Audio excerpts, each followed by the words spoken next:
Assalamualaikum warahmatullahi wabarakatuh. Saya Abdul Kholik. Mari kita mulai kuliah hari ini.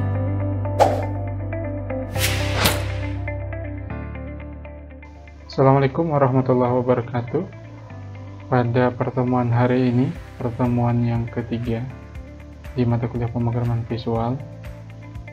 Setelah minggu lalu kita sudah belajar bagaimana menginstal Visual Studio 2012, kemudian mencoba membuat suatu aplikasi dasar menggunakan bahasa pemrograman Visual Basic.NET. Hari ini kita masih masuk ke latihan dasar, yaitu mengenal toolbox dan coding ataupun code di dalam bahasa Visual Basic.NET. Oke, pada minggu lalu kita sudah membuat project, namun kita belum memasukkan logika, ke dalam project objek ya, dalam objek tertentu. Kita hanya menampilkan pesan, hanya memasukkan label, kemudian kita mencoba menjalankan program, stop program, hanya seperti itu saja. Nah, pada hari ini kita akan coba lebih lanjut untuk membuat project di dalam VB.NET 2012 ini, gitu ya. Untuk pertama, tentu kita akan membuat project baru, gitu ya, membuat project baru. Project baru ini kita namakan dengan latihan VB_3, latihan VB strip 3, latihan VB strip 3. Kemudian pada project ini caranya bisa klik file, new project, gitu ya, ataupun pada awal tampilan awal itu juga langsung pilih new project. Kurang lebih seperti itu. Nanti pilih Windows Form Application, kemudian masukkan namanya dan klik OK. Kemudian akan tampil seperti ini. Dan berikutnya nanti tinggal kita desain seperti yang terlihat pada gambar ini ya. Pada gambar ini. Nah, di sini ada 4 buah label ya. Label name, nama, fakultas dan program studi.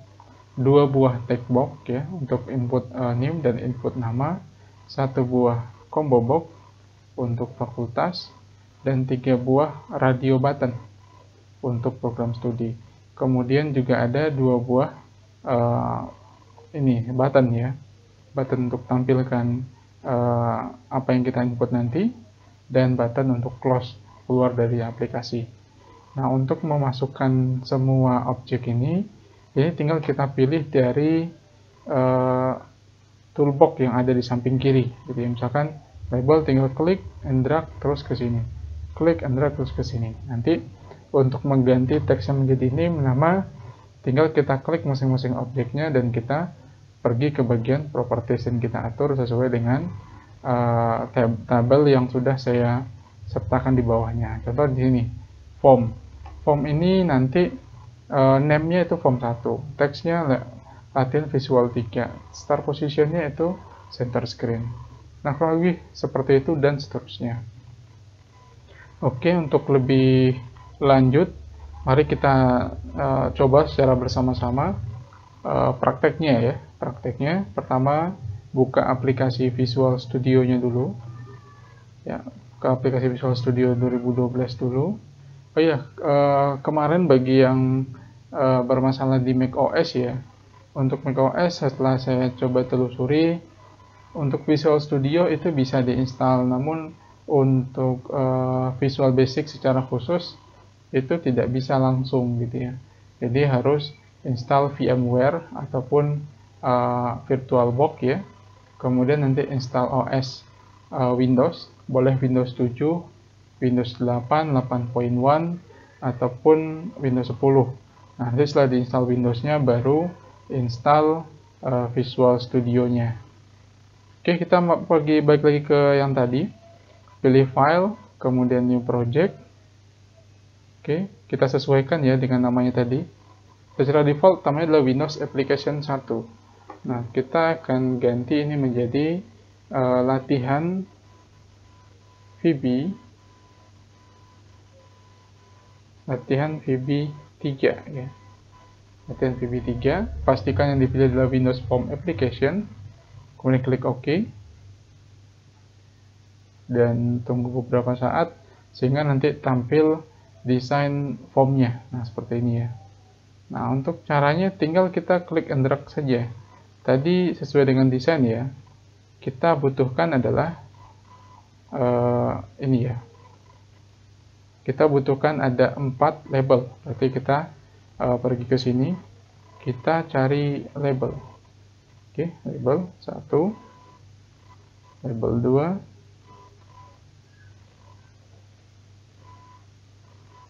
label 3, dan label 4 gitu ya. Oke, nanti tinggal dirapikan saja ya. Tinggal dirapikan saja untuk posisinya menjadi lebih bagus gitu ya. Kemudian kita juga butuh 2 buah text box. Berarti di sini kita pergi lagi ke text box. Text box. Oke, sini text box untuk name. Kemudian untuk nama.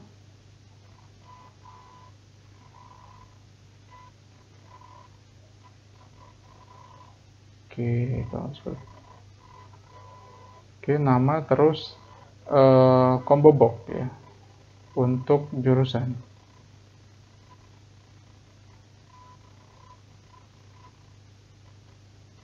Oke. Kemudian radio button.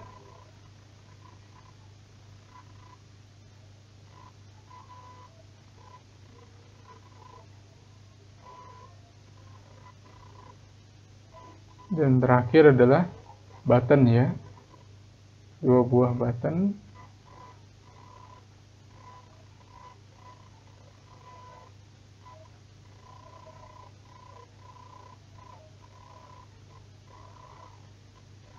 Oke.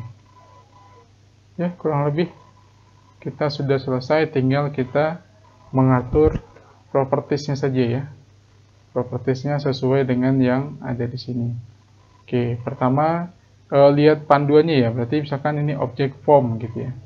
Object form properties yang pertama name form 1. Berarti kita klik object form, kemudian kita cari pada properties itu name form 1, udah berarti sudah sesuai. Berikutnya properties text pada form adalah latihan visual 3. Berarti kita cari bagian properties, kemudian text. Nah, ini masih form 1, berarti kita ganti menjadi latihan visual 3 gitu ya. Latihan visual 3. Ini kita ganti menjadi latihan visual pertemuan ketiga. Oke. Nah, sekarang di bagian atas itu sudah berubah gitu ya. Yang tadinya form 1 sekarang sudah menjadi latihan visual 3. Nah, berikutnya apalagi? Label 1 properties text-nya itu diganti jadi name. Label 2 jadi nama, label 3 fakultas, label 4 program studi. Oke, berarti ini kita ganti satu-satu gitu ya. Berarti ini baik properti kita klik ya, klik, kemudian properties kita ganti text-nya menjadi name, kemudian yang berikutnya ini menjadi nama, kemudian yang berikutnya ini menjadi fakultas,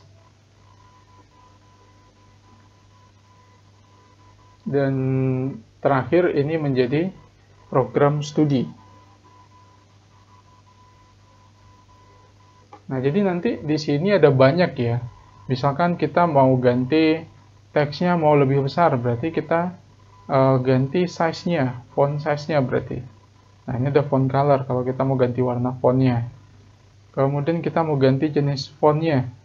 Nah, ini bisa kita ganti juga gitu ya. Bisa kita ganti juga jenis fontnya menjadi jenisnya apa, tipenya apa, hitam tebal gitu ya, atau jenis ukuran fontnya berapa pt gitu ya, dan seterusnya. Itu masih banyak hal-hal lain yang bisa kita atur. Oke, kemudian satu lagi di form start positionnya itu center screen. Oke, berarti kita cari start position. Nah, ini ya start position, ini jadi center screen. Oke, sampai di sini udah selesai. Berikutnya di sini apa lagi? Text box name text name. Oke. Berarti kita pergi ke text box 1. Ini name-nya kita ganti jadi txt name. Berarti ini adalah txt name. Oke. Kemudian yang berikutnya adalah txt nama. Yang berikutnya CBO fakultas. Ini hanya singkatan saja ya.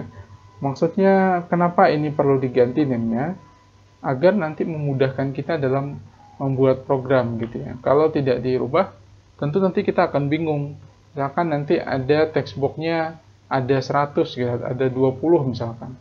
Nah, tentu ada textbox 1, 2, 3, 4 sampai dengan 20. Kalau tidak kita bedakan nanti pada saat memprogramnya, memasukkan logikanya, kita akan bingung. Maka lebih baik kita ganti name-nya sesuai dengan inputan yang kita buat. Nah, kurang lebih seperti itu ya. Kemudian combo apa lagi? Combo box name-nya CBO fakultas, itemnya. Nah, ini ada beberapa item ya.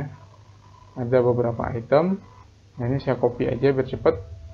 Nah, ini kita klik di sini di objeknya combo box tadi.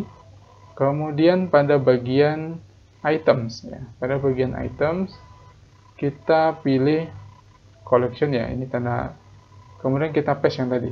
Oke. Isinya adalah teknik, ilmu sosial politik, ekonomi bisnis, perikanan, pasca sarjana. Oke. Berikutnya terakhir radio button. Radio button 1, 2, 3. Yang pertama name-nya pil 1, teksnya sistem informasi gitu ya. Yang kedua pil 2, teksnya teknik informatika. Yang ketiga pil 3, teksnya manajemen informatika. Oke, kita ganti satu-satu. Berarti yang pertama ini pil 1 atau pilihan 1 ya. Jadi ini bebas. Pil 1. Kemudian teksnya adalah pilihan 1. Ya. Oh, sistem informasi ya. Sistem informasi. Oke. Yang kedua berarti teksnya teknik informatika. Name-nya adalah pil 2.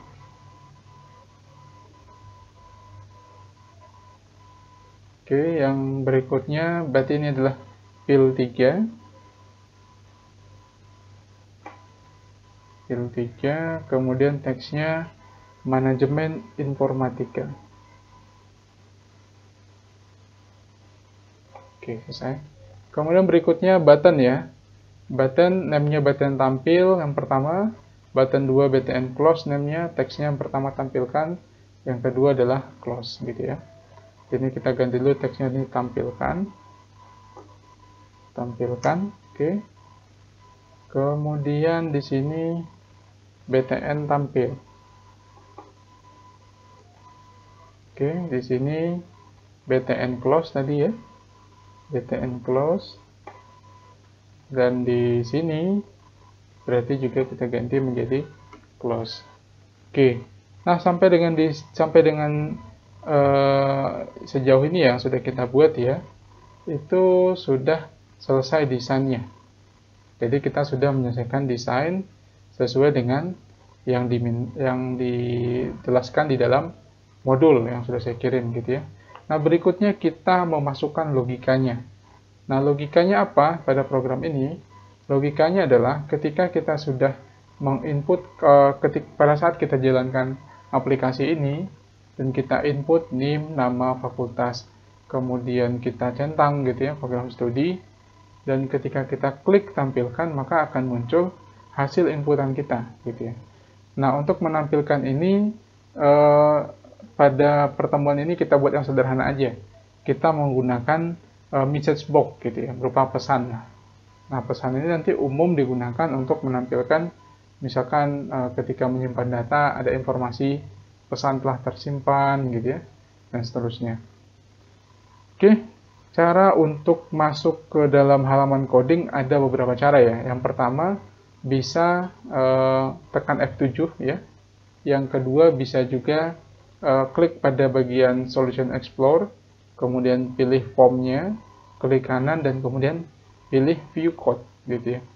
Atau yang lebih baik lagi adalah kita langsung klik objek yang mau kita berikan logika. Nah, karena tadi yang mau kita berikan logika adalah button tampil gitu ya, ataupun BTN tampil, maka kita klik ini 2 kali gitu ya. Begitupun nanti untuk close kita berarti kita klik juga 2 kali gitu ya. Oke, kita klik 2 kali. Nah, sekarang kita program gitu ya. Nah, untuk code-nya sendiri ya bisa seperti ini ya. Seperti yang sudah saya tampilkan di sini. Silahkan nanti diketik ya. Untuk yang private sub yang tampil klik sampai dengan end sub ini nggak usah diketik. Yang perlu diketik itu cuman bagian ini, message box sampai dengan yang di bawah. Oke, mari kita buat untuk message box-nya.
Oke, ini sudah selesai kita buat code-nya ya untuk menampilkan pesan berdasarkan yang kita input tadi.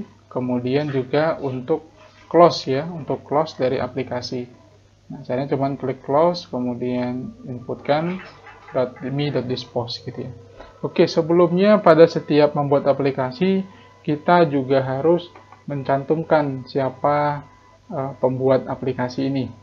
Ini bertujuan untuk identitas program yang dibuat gitu ya. Misalkan saya cantumkan namanya gitu ya. Ini disesuaikan saja dengan projectnya nanti gitu. Kalau dalam implementasi nyatanya, misalkan di sini saya hanya buat nama programmernya, kemudian tanggal dibuatnya gitu ya. Ya 23 September. Dan nama projectnya gitu ya, nama project. Nah, di sini kita membuat nama project tadi adalah latihan VB3. Oke, gitu ya. Jadi nanti untuk kedepannya itu wajib mencantumkan identitasnya. Nah, untuk tanda kutip di depan itu dianggap sebagai tag komentar gitu ya. Nah, tag komentar ini tidak akan diproses dalam logika program gitu ya. Berikutnya kita coba jalankan apakah aplikasi yang kita buat sudah berjalan dengan baik. Nah, untuk menjalankan ini bisa kita tekan F5 ataupun tekan tombol play yang di atas gitu ya. Misalkan saya input NIM saya 2020 misalkan nama saya, kemudian fakultas ya, teknik sistem informasi, klik tampilkan, maka akan langsung tampil seperti ini gitu ya. Kemudian mungkin nanti akan muncul pertanyaan gitu ya.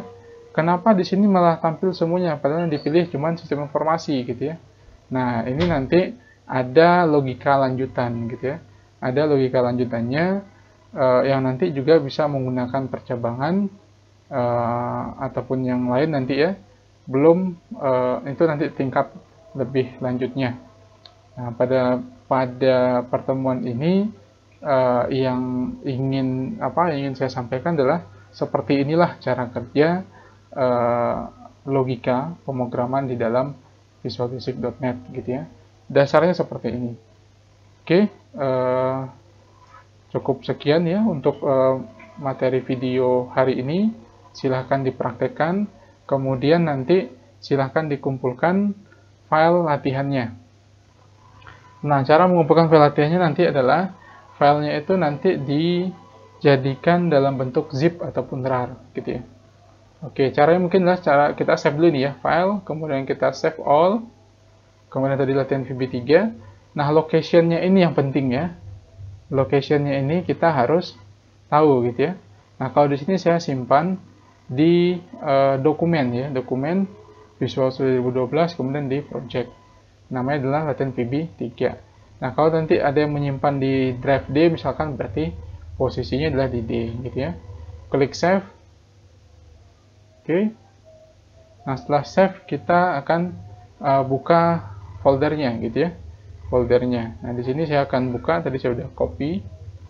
Nah, di sini ada latihan VB 3. Nah, inilah project yang udah kita buat tadi. Nah, untuk mengirimnya nanti pada tugas gitu ya, caranya ini kita klik kanan, kita send to zip misalkan. Atau kalau pakai RAR juga bisa add to archive gitu ya. Add to archive, kemudian pilih RAR ataupun pilih zip. Kompresornya boleh normal, good, atau terserah. Intinya tidak boleh lebih dari 10 MB. Nah, misalkan saya pakai RAR gitu ya. Kemudian saya klik base, klik OK. Ya, udah, berarti sudah jadi projectnya gitu ya. Nanti ini yang diupload di laman tugasnya gitu ya, di link tugas yang sudah tersedia di e-study. Oke. Ya, oke, cukup sekian pertemuan hari ini.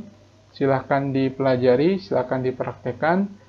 Jika tidak mengerti, tidak paham, atau ada hal-hal yang ingin didiskusikan, silahkan kita lanjutkan di komentar ataupun di forum ataupun melalui WA group.